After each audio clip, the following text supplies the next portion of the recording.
Os mais importantes temas que afetam o cidadão. A discussão de ideias de forma aprofundada. O debate sério que ajuda você a entender os problemas que acontecem no Brasil e no mundo. Há mais de 10 anos no ar, levando a informação até você. Ideias em Debate. Meus amigos, minhas amigas, Ideias em Debate no ar. Hoje nós estamos aqui como convidado especial o professor Dr. Márcio Pockmann, meu amigo Pockmann, amigo de todos os trabalhadores, tem muitas atividades que ele desenvolveu no curso da sua vida jovem, mas ele trabalhou muito intensamente por questões relativas ao trabalho. Inclusive ele foi presidente do IPEA, que é o Instituto de Pesquisa Econômica Aplicada. Do Sul, ele está tanto aqui com a gente que eu nunca imaginei que ele fosse, eu sempre soube, mas sempre acho que ele é aqui de São Paulo, de Campinas, que é onde ele reside, mas ele cursou lá a economia na Universidade Federal do Rio Grande do Sul, nos idos de 85. Nossa, ele não aparenta ter mais de 40 anos e tem. Foi pesquisador, escreveu mais de 49 livros. Aqui, quando eu falei, você falou que já passou dos 50, então mais de 50 livros. É uma pessoa que compromissada com o Brasil, com o país. Isso que nos liga muito e, com certeza, toda a sua atividade, ou com centrais sindicais, ou com movimentos sociais, ou com movimentos sindicais especificamente, sempre foi de produzir algo para a inclusão. Então, tenho muito respeito, uma pessoa que eu gosto e ele sabe disso. Então, nós vamos conversar aqui, combinamos alguns temas. No primeiro bloco, são 2 blocos de 13 minutos, né? Nós vamos falar sobre a questão econômica. Ele é professor de economia, conhece a economia, foi presidente do IPEA. Um pouco da economia, porque tem um link da economia no Brasil com o internacional, baseado agora nas pessoas que estão conduzindo o Brasil, querendo ou não querendo, foi eleito, e tem aí uma atividade de direita extremada sendo exercitada, né? A economia de uma forma geral e focar um pouco na questão da Previdência, que recentemente a comissão, ontem, nós estamos gravando hoje, ontem passou na comissão um texto, né, que está um pouco diferente de como entrou, porque como estavam propondo o governo, tinha a questão da capitalização, tinha a questão dos rurais, tinha uma série que tiraram, mas ainda assim ficou um texto muito distante daquilo que o movimento sindical gostaria que fosse. Então, vou falar um pouco da economia e da questão da Previdência. E, no segundo bloco, falar do emprego do futuro. Eu tive o prazer de estar com o Pockmann no Chile, na OIT, exatamente há mais de um ano atrás, falando da 4ª Revolução Industrial e da Revolução Industrial 4ª que chega por aí. Mas, Pockmann, as câmaras são suas. Muito bem, satisfação enorme estar aqui com você, com quem está nos acompanhando, dizer do carinho especial que tenho por a tua atribuição, pela tua trajetória, teu compromisso. Admiro justamente personalidades como você, que em momentos mais difíceis, não abandonam o seu lado. E isso, no nosso país, não é pouca coisa. Nesse sentido, em relação à questão econômica, não é? Nós estamos certamente vivendo um momento especial na história do nosso país, porque não acredito que necessariamente estejamos diante de uma crise permanente. Talvez a crise mesmo ela resulte da forma da gente entender a realidade. O Brasil, na verdade, está vivendo uma transição, uma transformação muito grande, mas essa transição vem sendo permeada por um sofrimento do povo trabalhador. Um sofrimento que decorre do fato de nós estarmos praticamente indo para o 6º ano sem que a economia tenha crescido. Se nós compararmos a situação de hoje com o que nós tínhamos em 2014, que foi o último ano que o Brasil ainda teve algum crescimento, nós estamos com a atividade, a produção do país 5% menor. E se a gente olhar do ponto de vista da renda, né, a renda nacional dividida pelos brasileiros, a renda nacional está 8% menor porque há uma queda de 5% na atividade e a população cresceu 3%. Então, 8% em média nós estamos mais pobres. Agora, reconhecendo que o Brasil, infelizmente, não divide bem a renda igualmente, nós podemos dizer que as pessoas, 50% da população mais pobres, ela perdeu cerca de 39% da participação da renda. Enquanto que os 10% mais ricos aumentou em 6 pontos percentuais sua participação na renda. Então, essa dramaticidade, ela afeta a todos, mas ela está concentrada entre os mais pobres. E, nesse sentido, os sindicatos que estão sendo, na verdade, aí, atacados, têm um papel incomparável com qualquer outra instituição, do ponto de vista da resolução dos problemas da coletividade, especialmente dos trabalhadores. Essa situação econômica sem crescimento, ela decorre de uma opção que tem sido feita pelos governos de plantão, que é uma opção de enfrentar a situação das finanças públicas através do corte de gasto, e a gente pode entender isso como sendo uma espécie de desembarque da população mais pobre das políticas públicas. Então, se está cortando recursos que estavam canalizados anteriormente para a população mais pobre. Isso diz respeito ao congelamento das políticas públicas, na saúde, na educação, na habitação, transporte. E também se diz respeito que nesse quadro em que os pobres, os trabalhadores são mais afetados, o ataque se dá nas organizações que representariam justamente esses trabalhadores. Então, é um momento realmente muito difícil, mas acredito que esse momento difícil, a crise nesse sentido, a crise ela é um momento de decisão. É agora que nós temos que tomar decisões e nada mais importante de nós entendermos o que está acontecendo no país para fazermos as decisões corretas, porque o futuro do Brasil está em jogo, né? E sem uma economia que possa, de certa maneira, viabilizar a expansão das atividades produtivas, né? Por exemplo, agora recentemente foi assinado o acordo do Mercosul, do qual o Brasil faz parte, com a União Europeia, que é o maior bloco do ponto de vista das atividades econômicas do mundo. Não se sabe muito bem ainda os termos, obviamente que esse acordo vai ter que precisar passar pelo Congresso Nacional, será um espaço inclusive importante da atuação dos sindicatos, de uma central como a UGT se posicionar, mas as informações que se tem preliminares, elas aparentemente levam a esse acordo a favorecer as atividades primário exportadoras, atividades que são importantes para o Brasil, mas na verdade geram pouco emprego e concentram mais a renda. E termina liberando as atividades urbanas, os serviços, o comércio, a indústria, para a presença crescente das empresas estrangeiras e das importações, né?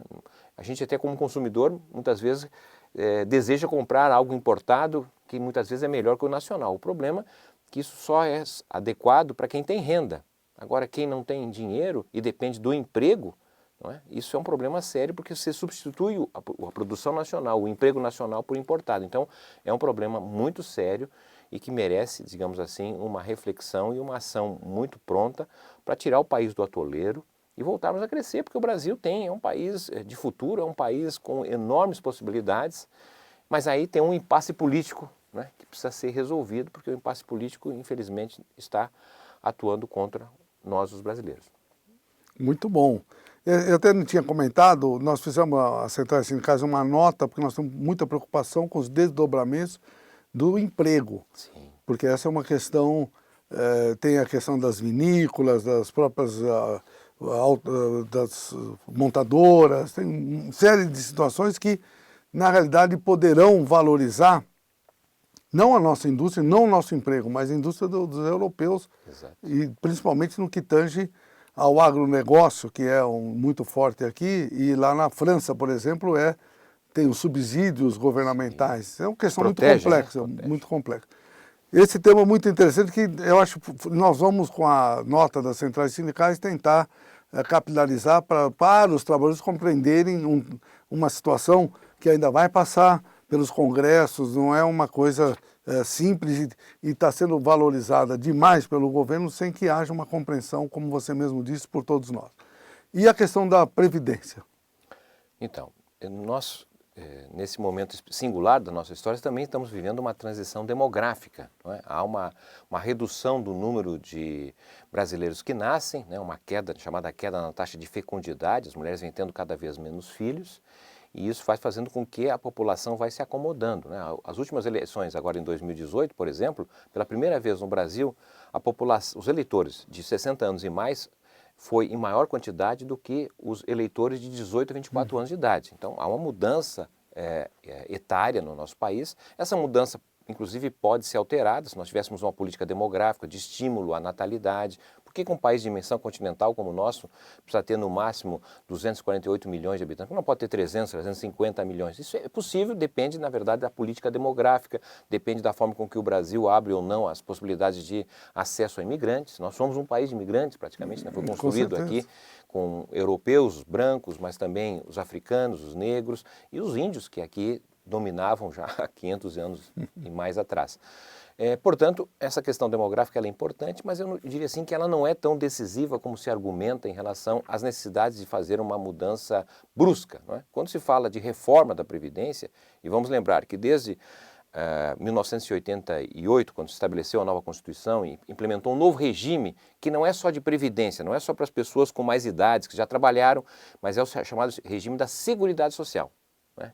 Conforme um inglês lá que pensou esse regime da Seguridade Social em 1942, a ideia é que o Estado se preocupe do nascimento à morte. Então, ele se preocupe com as políticas de saúde, de assistência e previdência. Né? Então, mudou o regime a partir de 88 e aqueles que mudaram, que foram os parlamentares, os constituintes de 88, se preocuparam em financiar não apenas com a contribuição do trabalhador da empresa, mas também com a contribuição de impostos. E vários impostos e taxas foram constituídas para poder financiar essa questão da Previdência. Então, e de 88 para cá, vários governos, inclusive diferentes posições políticas partidárias, fizeram reformas. A ideia da reforma é como a gente entende na nossa casa, reformar, melhorar a casa, pintar a casa, fazer um puxadinho, é reformar para melhorar.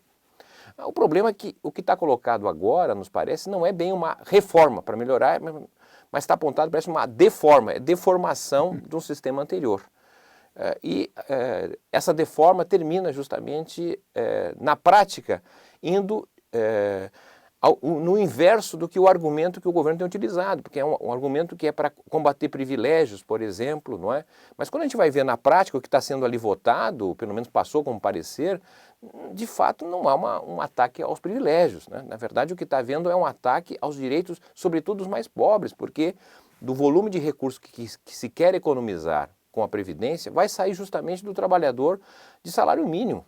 O salário da Previdência. Então, 80 e poucos % do recurso que se quer economizar, e não se ataca a outras questões que são talvez até mais importantes, como os devedores que não pagam a Previdência, por exemplo, não é?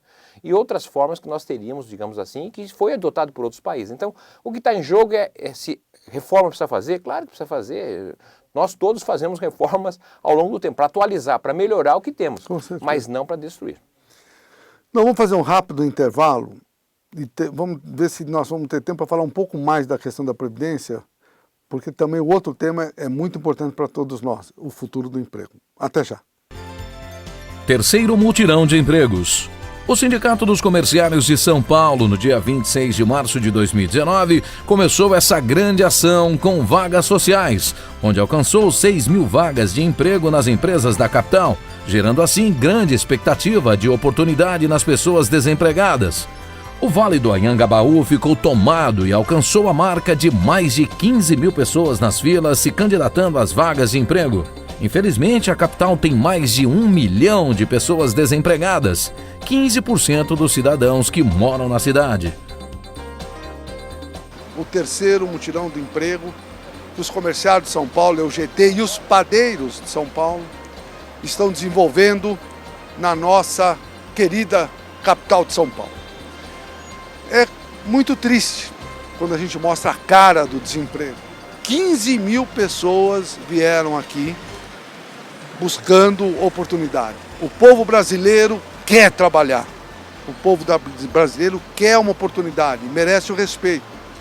Eu tenho certeza absoluta que os sindicatos comerciais de São Paulo, os padeiros de São Paulo e a UGT do nosso país está dando uma demonstração de solidariedade, sinalizando caminhos de buscar alternativas de crescimento, porque a inclusão social é necessária. O sindicato, com essa ação social, procura minimizar a angústia de falta de emprego, fazendo do sindicato uma grande agência de empregos com as empresas parceiras desse nobre projeto chamado Vaga Social. O projeto Vaga Social dos Sindicatos Comerciais de São Paulo é uma forma de prepararmos, qualificarmos as pessoas que nos procuram atrás de uma vaga, para que possam ter a certeza da possibilidade de conquistar uma vaga no mercado de trabalho.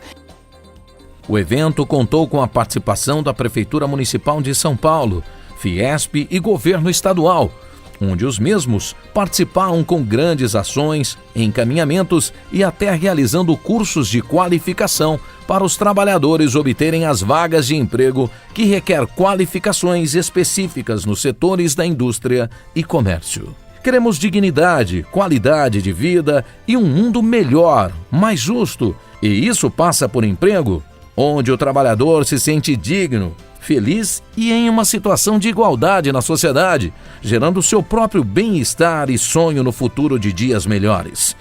E é assim, pensando no trabalhador, que o sindicato segue firme e forte, lutando, cuidando e sonhando dia a dia por oportunidades e igualdades para todos.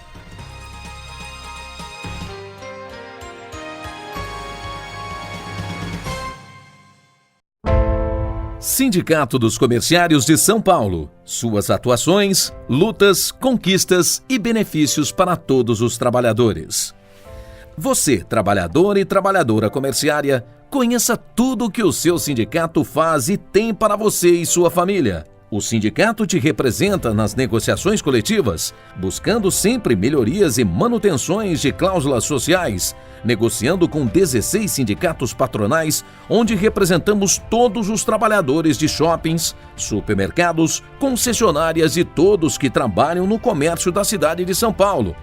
Conquistamos a manutenção do Dia do Comerciário em 30 de outubro, onde todos da categoria recebem 2 dias de benefícios a mais em folga ou pagamento.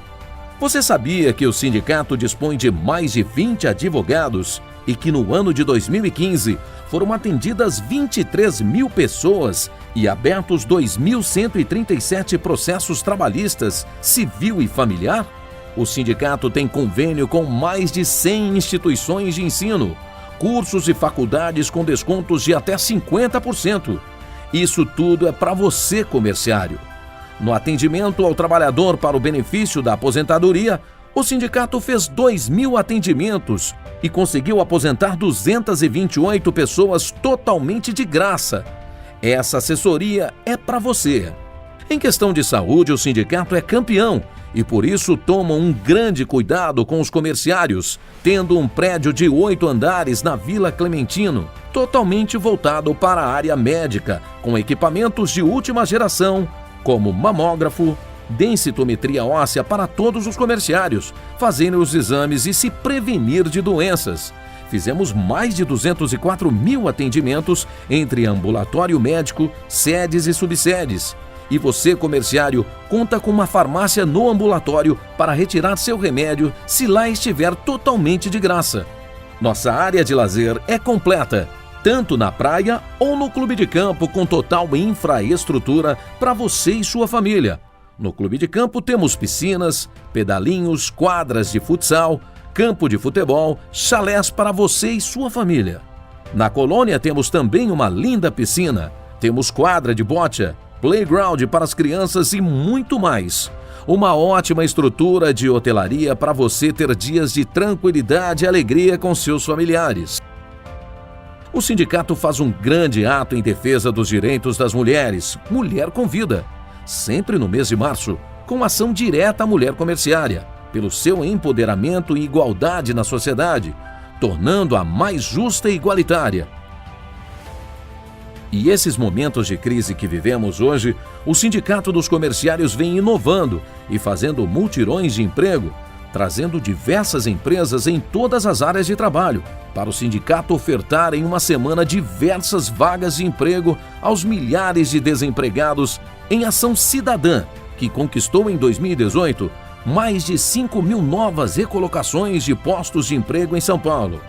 Este é o seu sindicato, agindo, lutando e buscando a cada dia melhorias para todos os comerciários de São Paulo.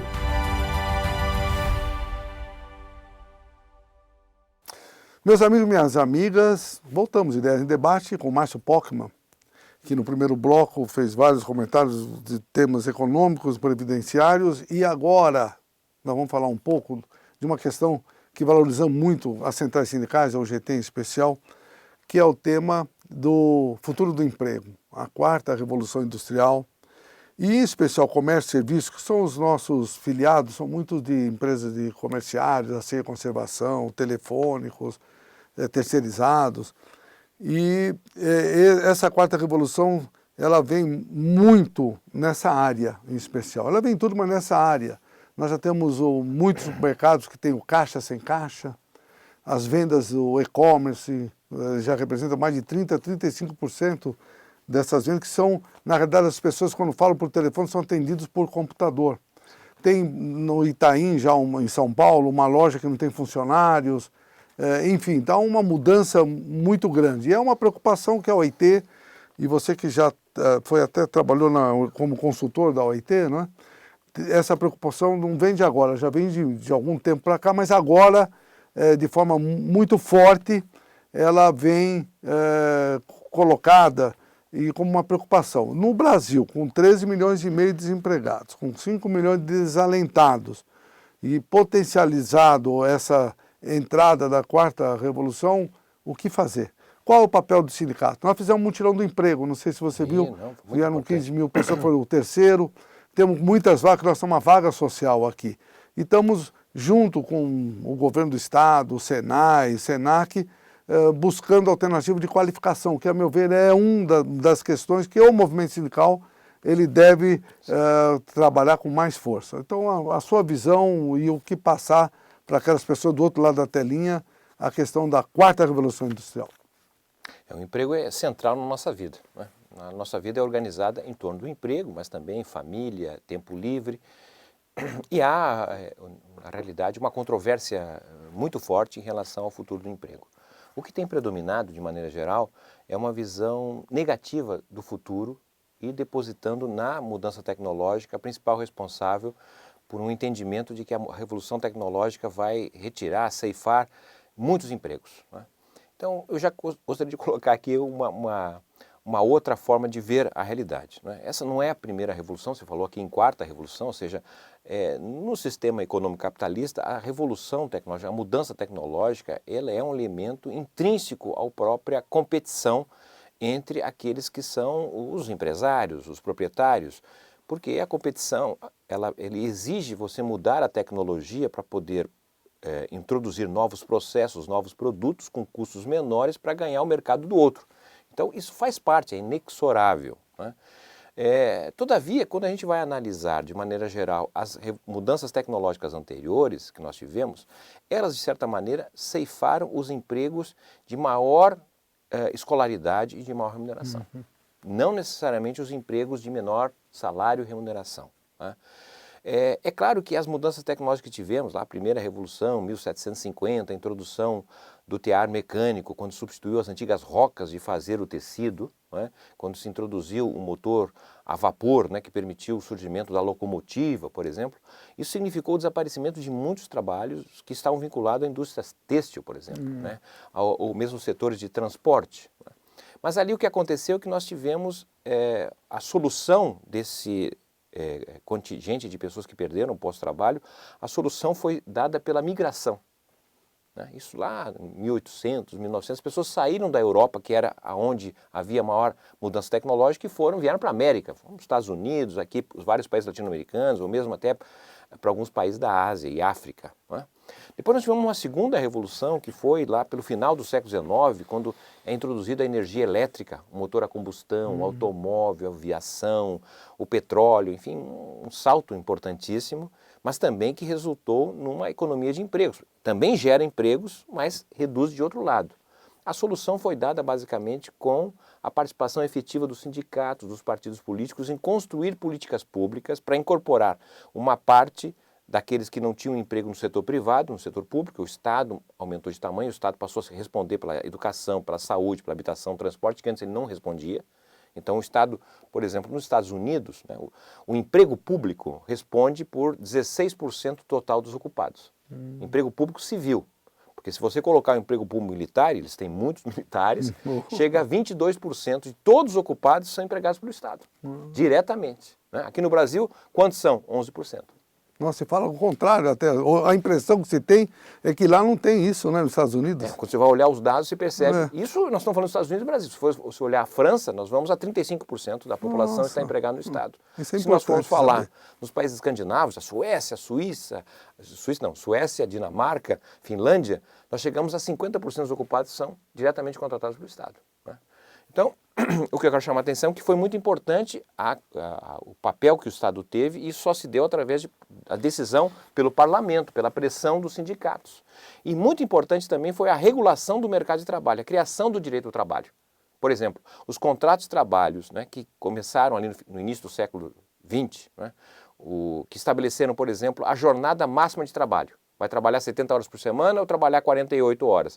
Quando se estabelece a jornada de 48 horas para um contrato entre patrão e empregado, esse contrato depois vai virar, através da atuação sindical, das centrais sindicais e do partido político, uma reivindicação que vai se tornar numa lei, que generaliza para todos os trabalhadores uma jornada de 48 horas semanais, que era algo conquistado no sindicato. Né? Quando o sindicato estabeleceu o piso salarial da categoria se tornou depois na lei do salário mínimo, que generalizou para todo mundo. O que tem a ver o salário do padeiro, do professor, do motorista de ônibus? Não tem nada a ver, são trabalhos completamente diferentes, mas tem um piso de remuneração. Não é? Então, a regulação que estabeleceu que ninguém mais poderia trabalhar com menos de 14 anos de idade tirou as crianças do mercado de trabalho. Na Europa, por exemplo, a industrialização no século XIX foi feita com a presença da criança. Né? Depois, a própria introdução da Previdência Social, porque a Previdência passou a existir pela primeira experiência pública em 1883, na unificação alemã. E depois foi se generalizando para o mundo todo. Então, essas medidas tiraram do mercado de trabalho e deram a ela condições de viver com renda as crianças e adolescentes, os idosos, não é? os deficientes físicos, os doentes. Então, se reduziu o tamanho da força de trabalho. Nesse momento, quando nós vamos olhar a quarta revolução, como você denominou, o que a gente vê? Os países mais avançados tecnologicamente, Estados Unidos, né? A Alemanha, a China, esses países praticamente não têm desemprego. A taxa de desemprego está abaixo de 4% da força de trabalho nos Estados Unidos, na Alemanha, na China. Agora, aqui no Brasil, nós estamos com uma taxa de desemprego, não é? De 12% a 13% da força de trabalho. Isso desemprego aberto, porque se a gente for considerar a subutilização do trabalho, que é aquela pessoa que está fazendo algum bico, mas está procurando trabalho, nós chegamos praticamente a um trabalhador a cada 3 está nessa circunstância. Então, o problema do Brasil, no caso do desemprego, tem a ver com mudança tecnológica? Claro que tem a ver, mas não é o que explica. O que explica é que o país não cresce. Se o país crescer, empregos vão ter que serem abertos. Né? Então, nesse momento em que a tecnologia nos apresenta, a gente tem que ficar de olho, porque muitas vezes o argumento que é utilizado, não, a tecnologia vai dizimar o emprego, então o que os sindicatos podem fazer a não ser aceitar o que está sendo estabelecido pelo lado patronal. E o que me parece fundamental, e essa é a razão, eu acho, em grande medida, de existir o próprio sindicato, é, na verdade, dividir o ganho de produtividade que o empresário tem quando introduz o processo tecnológico. Porque se ele vai fazer mais com menos pessoa, ele está tendo um ganho. E este ganho fica dividido com quem? Né? Porque isso abre a perspectiva de você reduzir a jornada de trabalho. Por exemplo, aqui no Brasil nós estamos com uma jornada anual média de trabalho de quase 2.000 horas. A Alemanha, 800 horas. Nossa. Então nós temos um espaço para trabalhar. E esse é o espaço que só o sindicato pode fazer, reunindo os interesses coletivos dos trabalhadores. Olha, em pouco tempo, ele literalmente nos deu uma aula, o que eu agradeço muito, Márcio, a tua... E é um tema que nós queremos dar e aproveitar e colocar para todos os nossos filiados, um debate com as centrais sindicais, até vou propor, se você até permitir, que nós façamos uma reunião das centrais com você, porque é um momento que merece essa compreensão e essa reflexão para que a gente possa dar resposta. Agradeço muito a sua participação. Continue ligando no 21215972, visitando a nossa sede na Rua Formosa 99, no Vale do Anhangabaú, e acessando nosso site no www.comerciados.org.br. Até o próximo programa.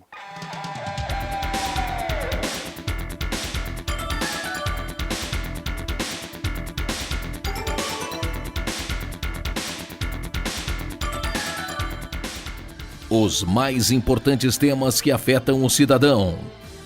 A discussão de ideias de forma aprofundada. O debate sério que ajuda você a entender os problemas que acontecem no Brasil e no mundo. Há mais de 10 anos no ar, levando a informação até você. Ideias em Debate.